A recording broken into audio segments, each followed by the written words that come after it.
ஒரு ஒரு இலுஸ்ட்ரேஷன், ஒரு சின்ன கதை.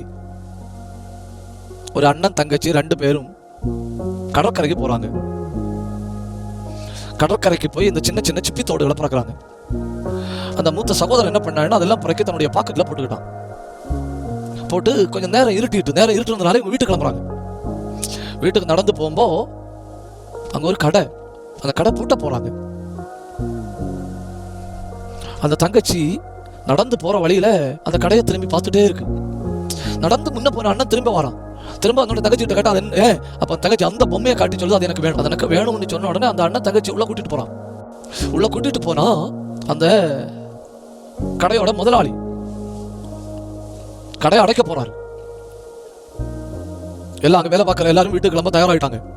இவன் போறான், இவன் போய் சொல்றான் எனக்கு அந்த பொம்மை வேணும், அதுக்கு எவ்வளவு காசுன்னு கேட்கறான். உடனே அவன் காசு சொல்றாங்க. அவன் அந்த டேபிள் பக்கத்துல போனா பாக்கெட்ல கையை போட்டா அந்த சிப்பி தோட எடுத்து ஒவ்வொன்றா எண்ணி வைக்கிறான். ஒவ்வொன்றா எண்ணி வச்சுட்டு இன்னும் தேவையா அப்படின்னு சொல்லி பாக்கெட்ல எடுத்து வைக்கிறான். உடனே அந்த கடையோட ஓனர் அவரு அதுல இருந்து கொஞ்சம் சிப்பி ஓடுகளை எடுக்கிறாரு. 1 2 3 4 5 6 அப்படி கொஞ்சம் எடுக்கிறாரு. கொஞ்சம் எடுத்துட்டு இந்த பொம்மைக்கு இவ்வளவுதான் காசுன்னு சொல்லி வாங்கிட்டு பொம்மையை கொடுக்குறாரு.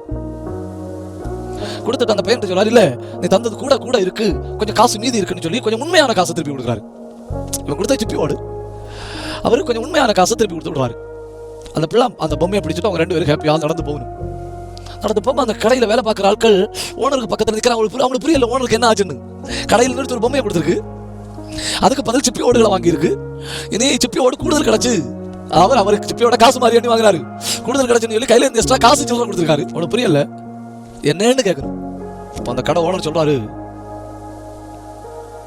அந்த 2 சின்ன பிள்ளைகளை பார்த்தப்போ எனக்கு சகோதர உறவு ஞாபகம் வந்து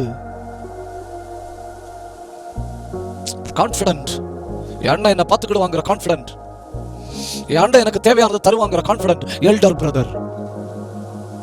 பூமியில ஒரு மூத்த சகோதரன் இருக்கும்போது இப்படின்னு சொன்னா பரலோகத்திலே ஒரு மூத்த சகோதரன் நமக்கு இருந்தா இப்படி இல்ல.